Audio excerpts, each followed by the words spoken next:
El 4 de noviembre de 1869 aparece por primera vez la revista Nature. Todos los que nos dedicamos al mundo de la comunicación, de la ciencia, sabemos lo que significa Nature hoy en día. Es una de las revistas de referencia del mundo de las ciencias, una de las revistas con mayor impacto en la ciencia, una de las revistas más citadas, no solo por los propios científicos, sino también por los periodistas,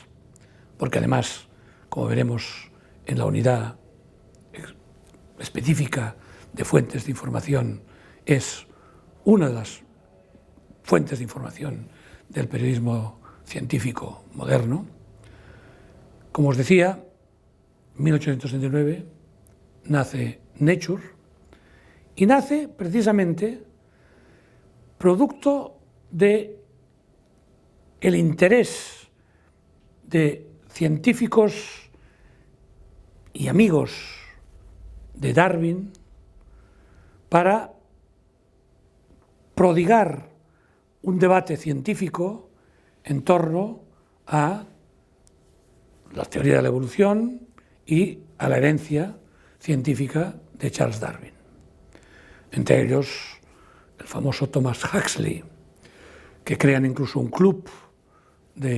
podríamos llamar de fans, para decirlo así, terminología moderna, de lo que es Darwin, el darwinismo y la teoría de la evolución. Porque pensemos que estamos en plena época victoriana,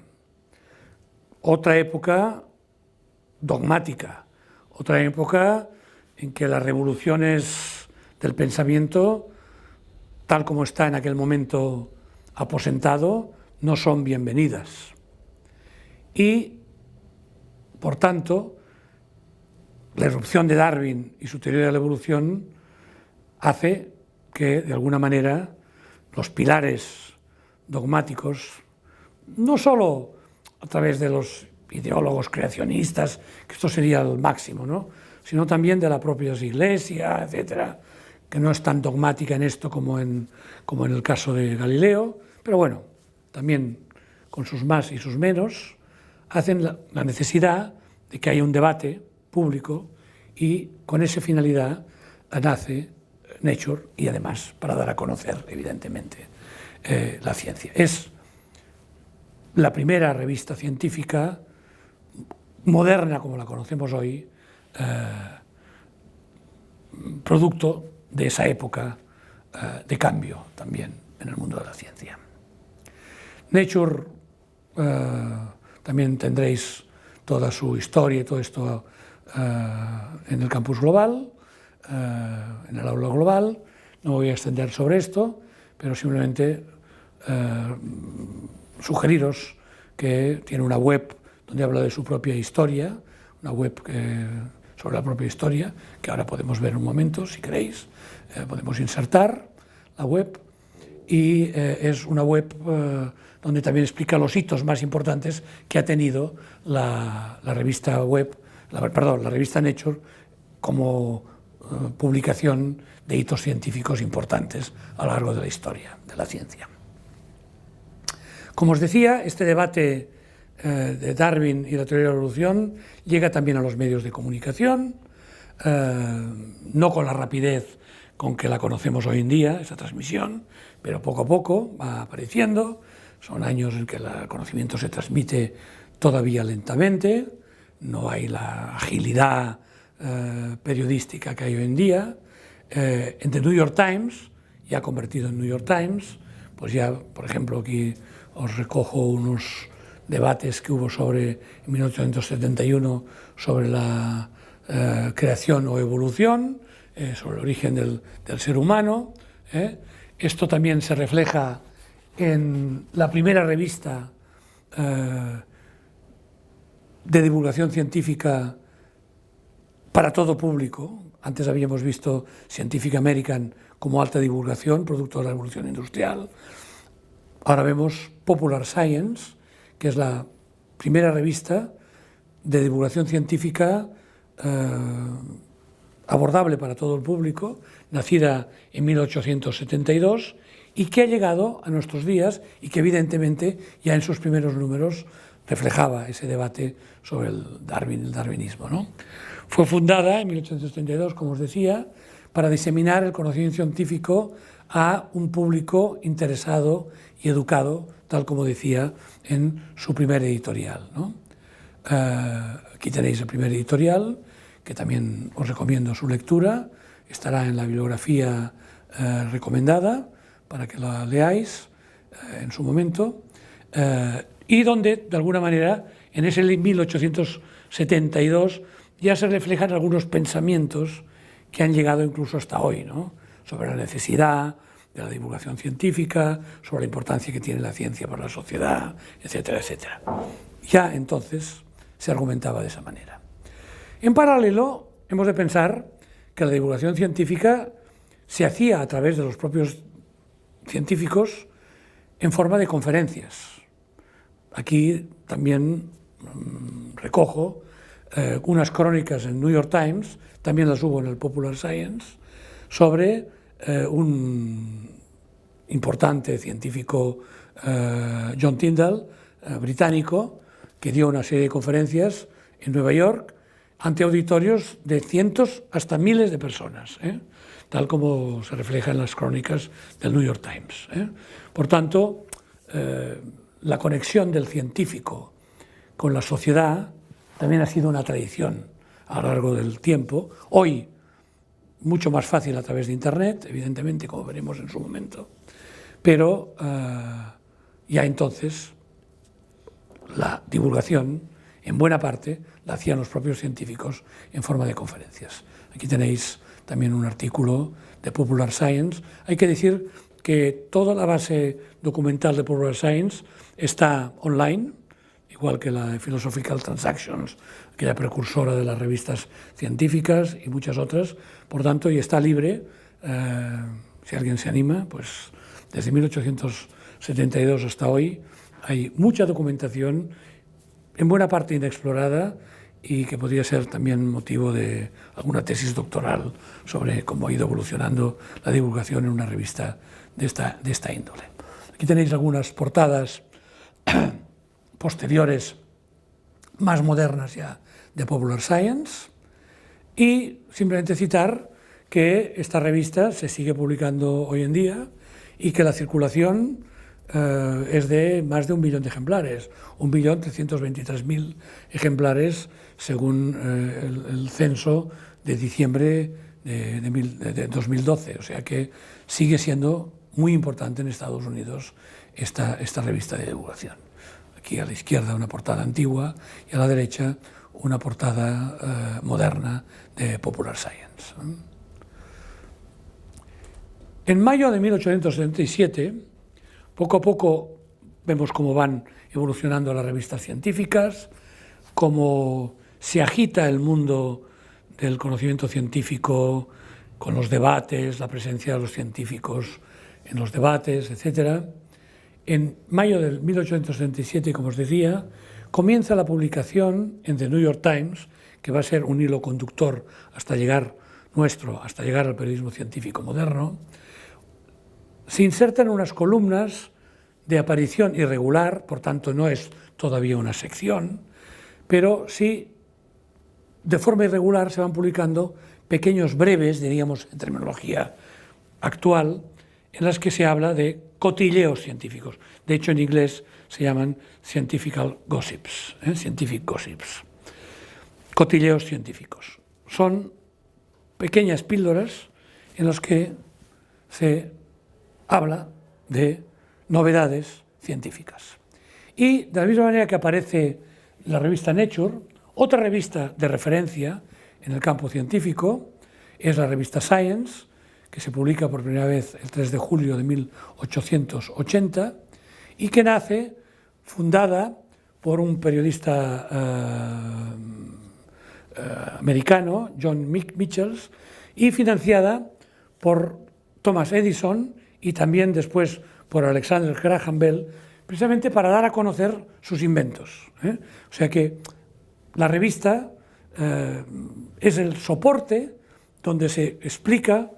las novedades científicas y los inventos de estos personajes que financian la revista. Hoy la revista, como todos sabemos, es el órgano de expresión de la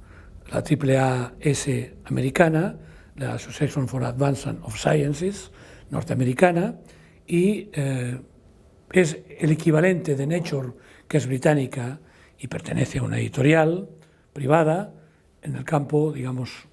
público, podríamos decir. La revista Science está editada por esta agrupación científica, asociación científica norteamericana, siendo también una revista de referencia. Hay muchísimas revistas de referencia especializadas, lo veremos, como os he dicho antes, en la unidad didáctica dedicada a las fuentes de información, que también actúa como fuente de información para los periodistas científicos. También tendréis la información sobre la historia de Science y su base documental. Y nos adentramos también en paralelo, hemos visto museos, hemos visto la prensa, hemos visto la divulgación científica a través de los científicos, hemos visto en la forma de conferencias, hemos visto la divulgación en prensa y también, lógicamente, en el mundo de los libros, siguiendo al pionero Galileo con su diálogo sobre el sistema de los mundos. En este caso, otro astrónomo, simplemente traigo un ejemplo, hay muchísimos, un astrónomo que en 1880, Camille Flammarion, astrónomo francés, gran divulgador científico de su época, publica, hace un libro sobre astronomía popular, donde da a conocer conocimiento de la astronomía para el gran público. Lo publica junto con su hermano, es un bestseller de la época, publica más de 100.000 ejemplares, que es muchísimo para aquella época, y con el dinero que ganaron, el hermano Ernest Flammarion fundó la famosa editorial Flammarion, que ha llegado a nuestros días. Camille Flammarion es un referente de la divulgación científica, es un gran astrónomo, también dedicado a la divulgación científica, y que de alguna manera avala aquello que comenté ya anteriormente sobre la importancia que ha tenido el mundo de la astronomía y los astrónomos en el campo de la divulgación, para introducir la divulgación también al gran público. Y si hablamos de libros y de divulgadores, no podemos dejar de mencionar a un personaje esencial, Julio Verne, que es uno de los, se le llama padre de la ciencia ficción, en realidad es un gran prospectivo, es una persona que maneja mucha información, sabe qué se está cociendo en el mundo de la industria, en el mundo de la tecnología, y lo traduce en una serie de libros de aventuras que prácticamente todos hemos leído o hemos visto en alguna película. Sobre estos divulgadores a través de los libros y las películas, insisto, volveremos cuando hablemos de los libros de divulgación y del mundo del cine y del teatro, también como agentes de divulgación científica o como plataformas de divulgación científica, pero Julio Verne no podemos dejar de citarlo si hablamos de libros de divulgación. Y en paralelo se van publicando los primeros diarios ya formales en todo el mundo. Aquí os traigo La Vanguardia, que es el diario en el que yo me formé y en donde desarrollé también todo mi campo de periodismo científico a partir de 1982. Siguen las exposiciones universales, en el caso de París, con 28 millones de visitantes, una exposición que se ha hecho famosa sobre todo porque se construyó la Torre Eiffel, que en principio estaba previsto que se tenía que desmontar después de la exposición, pero que se ha dejado y que se ha convertido en uno de los máximos símbolos de una ciudad en el mundo, en este caso París, ¿no? Hablamos del Museo de Historia Natural de Londres, en 1700 y pico. En 1906 se crea el Deutsches Museum de Múnich, en Alemania, que es un gran museo tecnológico, otro referente en el mundo de la museología científica, en el mundo de la divulgación de la ciencia a través de los museos, un referente, insisto, importante en Europa, y en esta evolución histórica de la ciencia y la tecnología llegamos a un momento de reto tecnológico en que el ser humano se plantea grandes retos, el mayor barco, un barco que no se hundirá nunca, etcétera, etcétera, y que nos llevará al gran reto tecnológico de mitad del siglo pasado, que es la construcción de la bomba atómica, en el siguiente capítulo de esta historia sintética de la ciencia y de la divulgación científica. Titanic, que como sabemos todos es un producto de esta evolución tecnológica del ser humano. No solo el Titanic, sino hubo muchas otras catástrofes, también producto de este gigantismo y de creer que con la tecnología lo conseguíamos todo. En 1937, el famoso Hindenburg, Zeppelin, que acabó con el mundo de los zeppelines, aunque hoy en día han vuelto desde un punto de vista turístico, pero este era un zeppelin que cruzaba el Atlántico y debido a una carga electrostática, evidentemente todos sabemos que iba su carburante, más que carburante, era el aire, pero su carburante, y para mantenerlo en el aire, era el helio, altamente inflamable, y no sé si llamarle aterrizar, al unirse a la columna de amarre, había habido una gran tormenta, se produjo esa descarga, deflagración, y acabó con el Zeppelin del Hindenburg. En paralelo siguen las revistas científicas, Sciences Vie en Francia, que ha llegado hasta nuestros días, 1913, una gran revista de divulgación que se ha intentado copiar en otros lugares del mundo con mayor o menor acierto, incluso con ediciones, por ejemplo, en España, pero que no cuajaron. Y llegamos a la Primera Guerra Mundial, aquí reflejada en las portadas del Popular Science, que ha sido un leitmotiv histórico de la divulgación desde su creación en el siglo XIX. También se refleja, evidentemente, la Primera Guerra Mundial. Y hemos de decir que, para bien y para mal, los épocas de guerra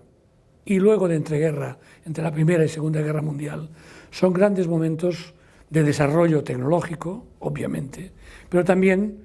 de interés de la divulgación de esas tecnologías a la sociedad, como vamos a ver, ¿no? Hemos citado a Camille Flammarion, en España José Comas y Solá, en esas épocas publica en el diario La Vanguardia cantidad de libros, de artículos, más de 1500 artículos de divulgación científica. No es propiamente periodismo científico, son científicos que hacen divulgación, que se interesan por divulgar la ciencia, pero no es propiamente todavía periodismo científico. En la época de entreguerras, como os decía, nace también el primer servicio de prensa dedicado a difundir ciencia de la editorial Scripps, Science Service, en 1921. Son pequeños hitos que van configurando esta historia muy rápida que os estoy haciendo de la divulgación y del periodismo científico. Y llegamos a los medios de comunicación de masas, 1900, 1930. Las imprentas empiezan a ser más eficientes, irrumpe la radio, se puede empezar a hablar de comunicación de masas y ya hay un principio de divulgación científica masiva en los medios de comunicación, sobre todo norteamericanos, también hay ejemplos en otros lugares del mundo, pero sobre todo en Norteamérica. Aquí hay una publicación de la Universidad de Chicago Press que estará en la bibliografía, Science on the Air, sobre la importancia que tuvo la divulgación científica en la radio en aquella época.